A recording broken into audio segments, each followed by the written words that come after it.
किसी गांव में संदेश नाम का एक लड़का रहता था।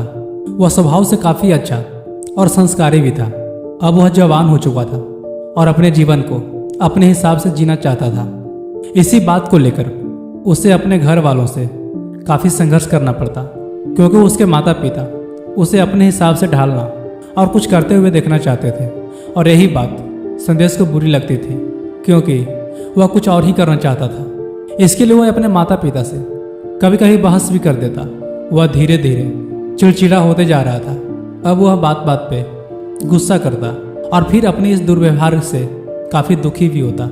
उसे कुछ समझ नहीं आ रहा था कि मैं ये क्या कर रहा हूँ, मैं ऐसा क्यों बनते जा रहा हूँ। अपने माता पिता को दुख देकर मुझे भला क्या हासिल होगा।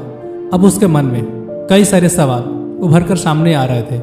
मेरा क्या होगा, मैं कुछ कर पाऊंगा या नहीं, मेरे बाकी के जीवन कैसे व्यतीत होंगे, और इसी तरह के और भी कई सवाल जिनसे वह घिरा रहता। और ये सारे सवाल उसे परेशानी और दुखी देता। कुछ दिनों बाद उसके यहाँ एक दूर का रिश्तेदार आते हैं। संदेश को काफ़ी चिड़चिड़ा और उसके व्यवहारों में आए परिवर्तन का वे संदेश से इसका कारण पूछा। संदेश ने सोचते हुए कि शायद इससे कोई रास्ता निकलेगा, उन सारे बातों को बता दिया जिससे वह फेस कर रहा था। उसके बाद उस रिश्तेदार ने कहा कि बेटा, इसका जवाब तो मेरे पास नहीं है, लेकिन मेरे गांव में एक महात्मा रहते हैं जो काफ़ी विद्वान भी हैं। मुझे लगता है कि तुम्हारे सवालों का जवाब उनके पास अवश्य होगा। यदि तुम चाहो तो मैं तुम्हें उनसे मिला सकता हूँ। संदेश उनके साथ उनके गांव चला जाता है और उस महात्मा से मिलने जाता है जो गांव के बाहर एक कुटिया में रहते थे। जब संदेश वहाँ पहुँचा तो देखा कि एक साधु गेरुए वस्त्र पहने समाधि की अवस्था में बैठे ध्यान में लीन थे। संदेश ने कहा, प्रणाम ऋषिवर। वे अपने आंखें खोले और आशीष देते हुए कहा, क्या हुआ बालक, तुम यहाँ किस उद्देश्य से आए हो। संदेश ने उन सारे घटनाओं को उन्हें सुनाया जो उसके साथ घट रही थी, और साथ में उन सारे सवालों को भी जो उसके मन में थे। वे महात्मा कुछ देर मौन रहे और फिर बोलना शुरू किए। तुम्हें लगता है कि तुम्हारे माता पिता तुम्हारे लक्ष्य के विरोधी हैं। हाँ ऋषिवर, क्योंकि वे मेरे चुने हुए मार्ग पे तो जाने ही नहीं देते। संदेश ने कहा। वे महात्मा आगे बोले कि क्या तुम्हें लगता है कि तुम जिस मार्ग को चुने हो वह सही ही है, और जिस चीज को तुम पाना चाहते हो उसे पाने के बाद तुम खुश रहोगे। उसने कहा, जी ऋषिवर। आगे महात्मा ने कहा कि देखो बेटा, हमारे माता पिता एकमात्र सच्चे ही तैसी होते हैं। वे हमारे लक्ष्य या खुशी के विरोध में कभी भी खड़े नहीं होते।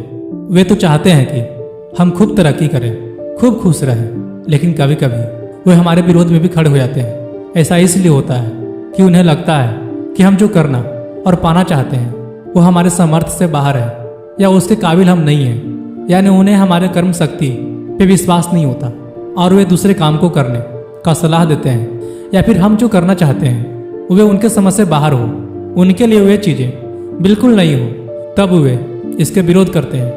महात्मा ने मुस्कुराते हुए संदेश से आगे कहा कि लगता है कि तुम्हारा लक्ष्य भी कुछ ऐसा ही है। संदेश उनके प्रत्येक बात को गौर से सुन रहा था। महात्मा ने आगे कहा कि कोई बात नहीं, लक्ष्य ऊंचे और असाधारण ही होने चाहिए ताकि तुम्हें अपने असली रूप का दर्शन हो सके।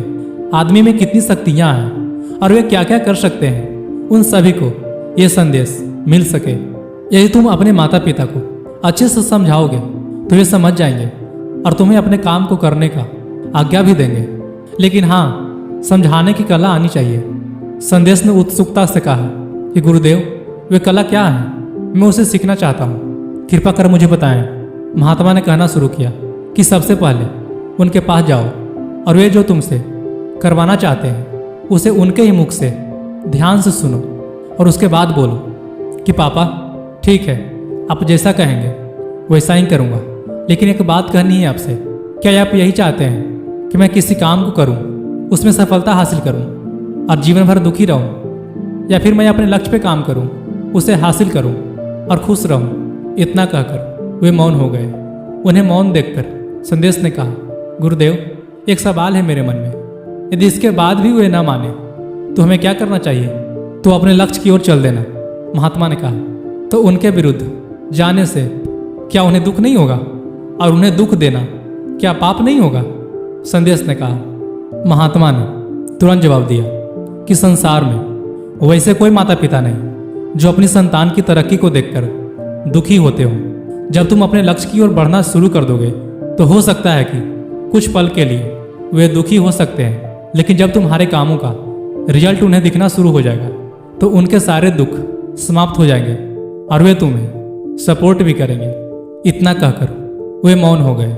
संदेश भी उनके बातों को अब समझ चुका था। उसके मुख से एक अलग सी शांति थी, मानो उसके सारे दुख और परेशानी खत्म हो गए। वह अब जाने का उनसे आज्ञा मांगता है और उनके चरण स्पर्श कर अपने घर वापस लौट जाता है।